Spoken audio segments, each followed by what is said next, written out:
Hi there, YouTube. Joel from Jonesy's and Adventure Vehicles Northwest. And as you can see in the background, we built another Cummins diesel Suburban. This one happens to be green and it's from Florida, so we're calling it the Gator. So here's what we're working with. It is a 1996 GMC 3/4 ton Suburban that was shipped to us from our client in Florida. And he had already had quite a bit of work done to it. Here you can see it's already got the Raptor liner textured coating on it. Also has the updated mirrors as well as the upgraded aftermarket grille. So we're gonna start this video with Underhood details. And what I find interesting about all of these builds that I do, even though I've done a lot of these Suburbans, not a single one of them has ever ended up exactly the same configuration. So we're gonna start from the front, go under, and then go to the back, and we'll give you all of the nitty-gritty details about what parts came from where and some of the interesting differences that we did on this build versus some of our previous ones. So let's get right to it. So we're gonna start right off the bat over here on the driver's side. Here you can see we've got the Dakota Digital tachometer and speedometer conversion box. This allows us to calibrate the tach as well as the speedometer. Now we picked up the tach sensor from, hopefully you can see it right down in there, from the original Dodge style crank sensor. So that's where we're getting the tach signal. And that leads us over to, normally, I pick up the tach signal off of the alternator, but this alternator is an upgraded unit from Tucson Alternator, and it is a one-wire configuration, and they don't want you to add a tach sensor to that alternator. So we picked it up off of the crank pulley. So back over here on the driver's side, this engine is a P-pump out of a motorhome, and it did not have any throttle linkage or bracketry. We were able to source a complete throttle linkage kit, which was a really nice upgrade from Dave Nowd. And again, I'm gonna put all of the links to these vendors and to some of this product page stuff in the description. So if you have specific questions about some of the stuff that I'm talking about, check the description and most likely you'll be able to find the answer. Okay, so continuing on this side, since Suburbans never had manual transmissions, we fabricated and built a clutch pedal and ran the factory style truck, Chevy truck, clutch master cylinder. We also added in right here the Rostra Universal Cruise Control Kit that then runs down to a cable that ties directly into our throttle linkage. So all that stuff works really, really well. And of course, it picks up the speed sensor from the Dakota Digital, and everything is working really good. Now, one thing that we did on this one that I'm excited to show you guys is we actually installed amp power steps, and when we put it up on the lift and go underneath, I'll show you kind of bracketry and how we made that happen. But this module right here is for the amp research power steps. Okay, so coming over to this center section, our kind of typical fashion, we run the crossover tube. I have a YouTube video that talks about how we do that. That just makes for a nice, super clean upper radiator hose.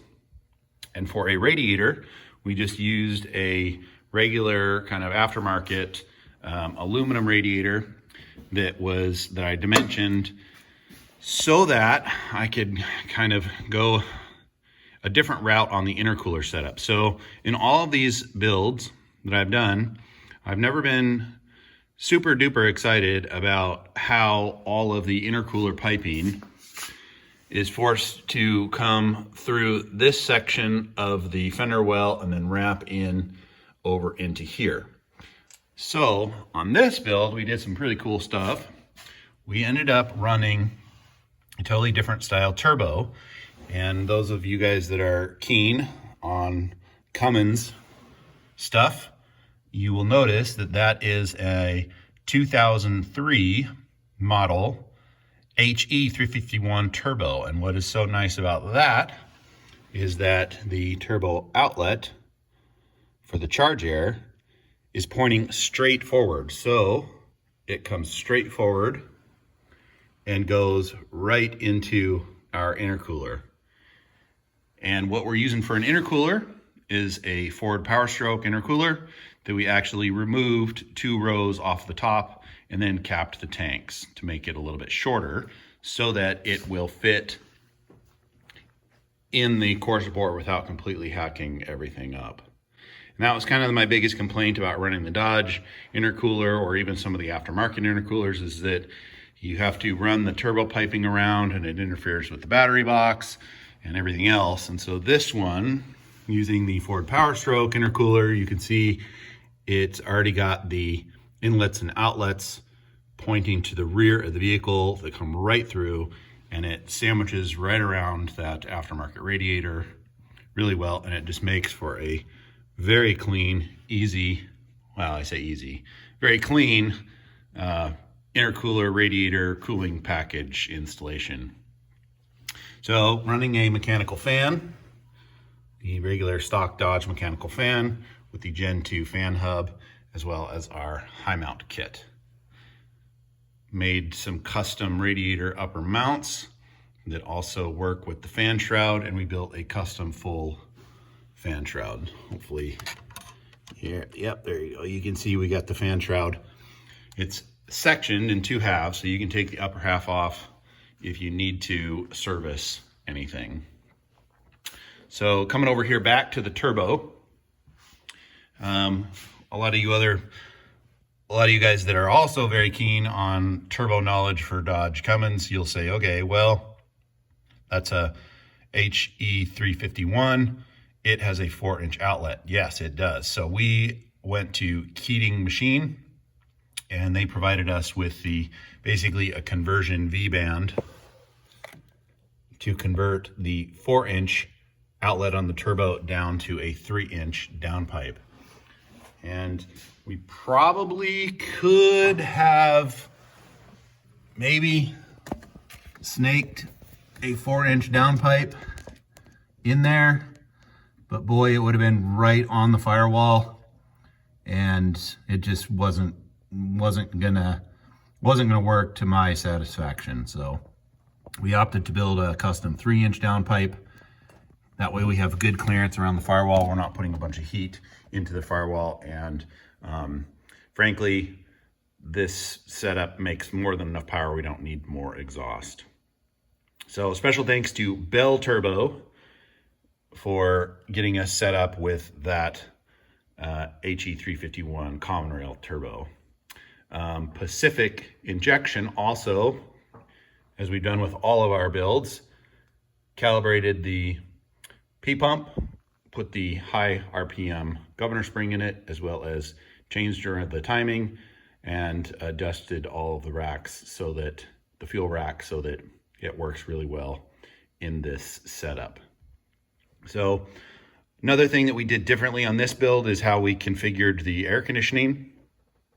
So I actually modified the existing lines and AC package that goes to the rear by TIG welding on an actual crimp fitting to that T so that we could utilize the factory rear AC lines as well as the factory style receiver dryer.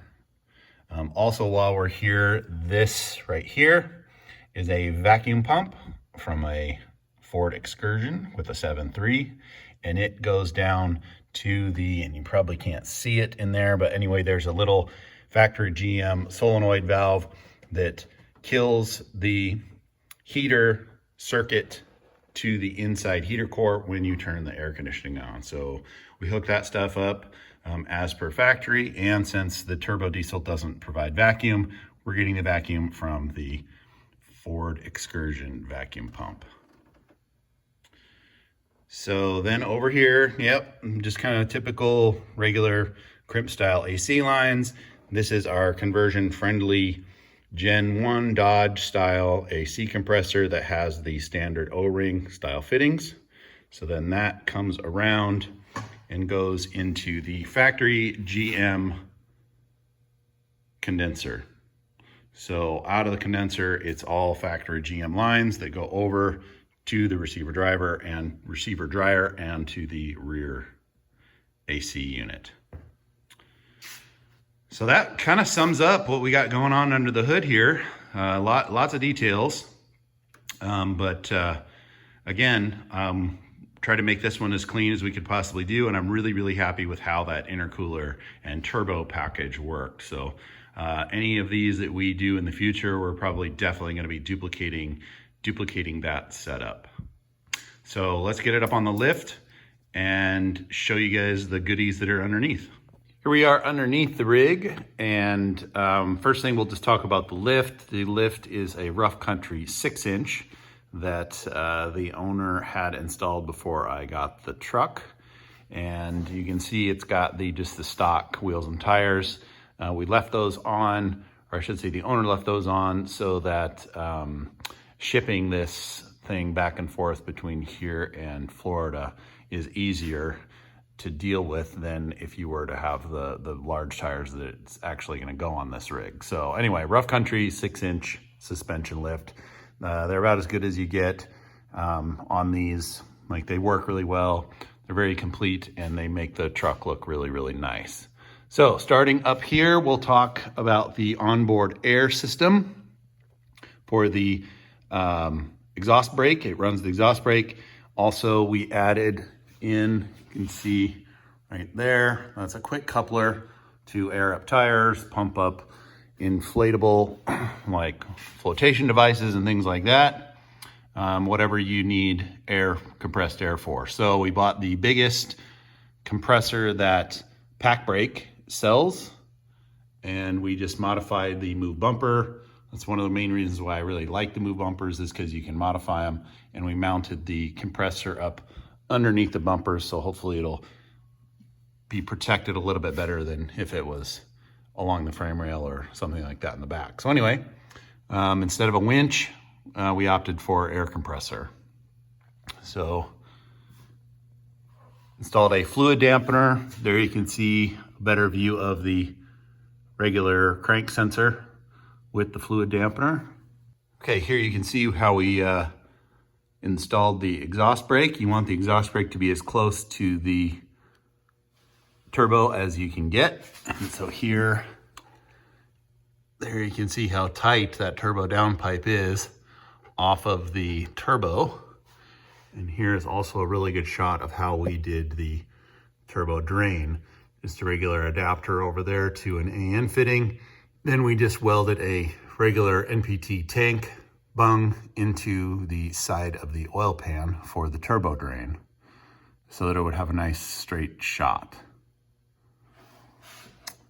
So continuing back, came off of the turbo a 3-inch, upsized to 4-inch at the exhaust brake, and then we were able to maintain 4-inch all the way back, utilizing all the Diamond Eye components.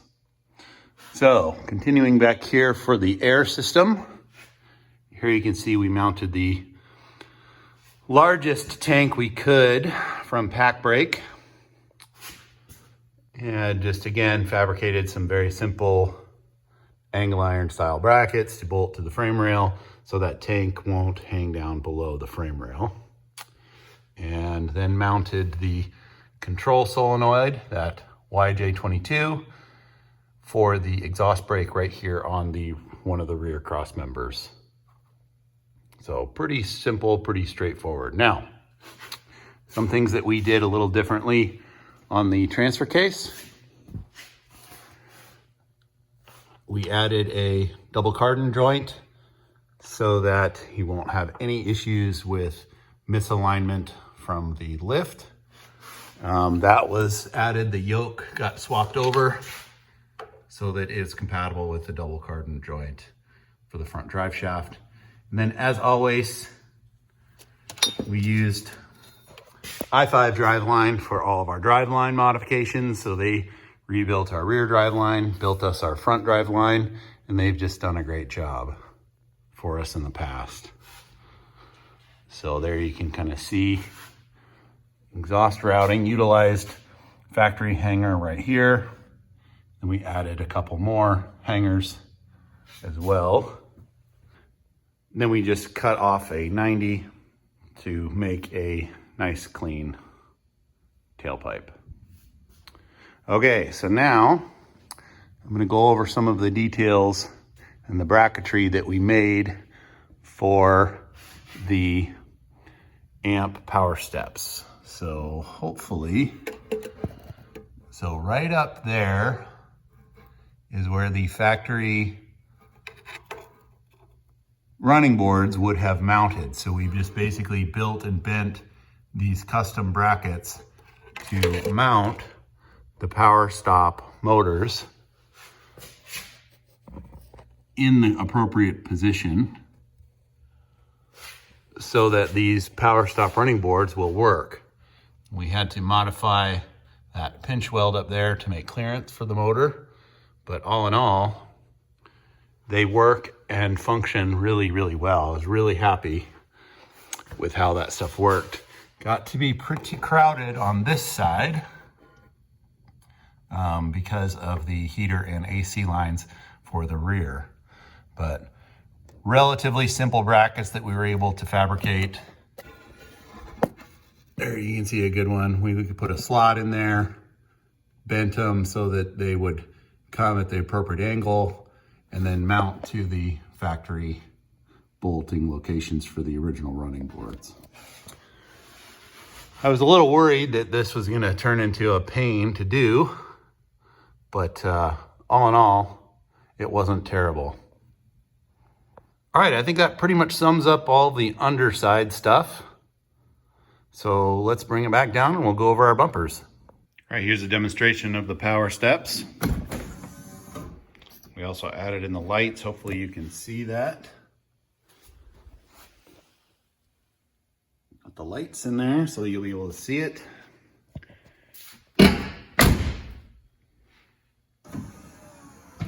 And it works from front door and rear door. And they just look really nice when they're stored.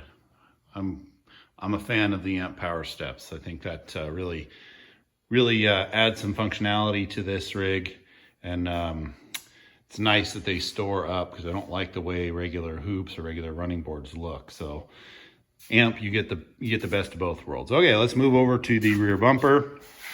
If you guys paid attention to one of my last Suburbans, the Yeti, we duplicated our latch setup with the molded urethane stop in there, as well as the safety catch so that this can't come apart unless you pull that pin.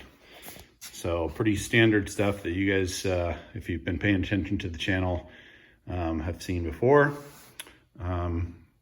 The owner requested all 8 lug nuts because he has a nice spare with lug nuts on there. He just wanted all 8 of them to be secured with. So we gave him all 8 studs on the custom swing out. Added in a air coupler for the rear, as well as the 4-way and 7-way trailer connector, and a backup light with a little guard on top. One other thing that we did change a little bit is this safety latch. So here you can see we have the pull pin that'll lock in the open position, and then we just welded a nut right there so that this pin swings around and then drops right into that nut to secure the swing out in the open position. So let's go to the front bumper. So front bumper, very similar to my previous builds. Again, move. They're just a nice setup for these rigs. tied in the off-road lights here to the low beams and the center light bar to the high beam. This little bundle of wires, don't fret over that. That's for a future front camera, which is right there, for the stereo stuff that's going to actually get installed after it gets back to Florida. Okay, we'll quickly go over the interior. Here you can see we added 2 of the pillar gauges, one for boost, one for EGT, and then also the customer sourced the diesel instrument cluster. So we got all of those gauges hooked up and working correctly. And then over here, you can see the switch for the pack brake, exhaust brake, as well as the shifter handle. So interior is a work in progress. The owner is going to tackle the instrument bezel as well as the stereo installation once this rig gets home. And then he is also going to install some custom Gator seats for this build, which is fitting. So hopefully we can get some photos of that. That's the air compressor running. It's been sitting for about 3 days and started, so we haven't pumped up the air compressor tank. So I'll give you guys a good idea as to noise level of that. Honestly, you can barely hear it once the diesel starts.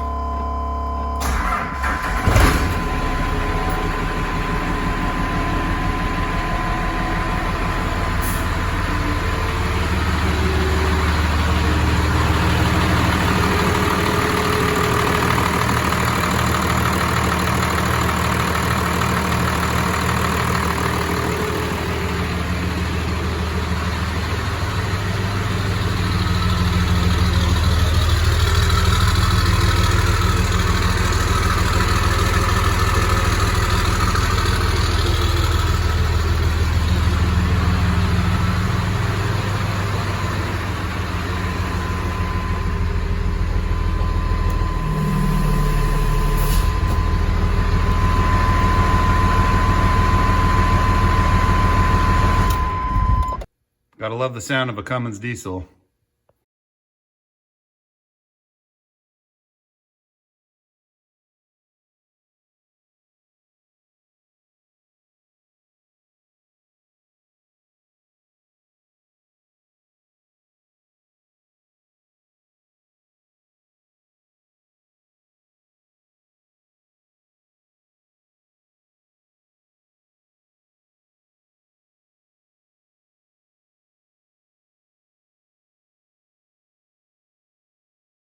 Well, that's going to wrap up this video. If you liked it, please subscribe to the channel. It does help us out. Also, if you need diesel conversion parts, go check out adventurevehiclesnorthwest.com.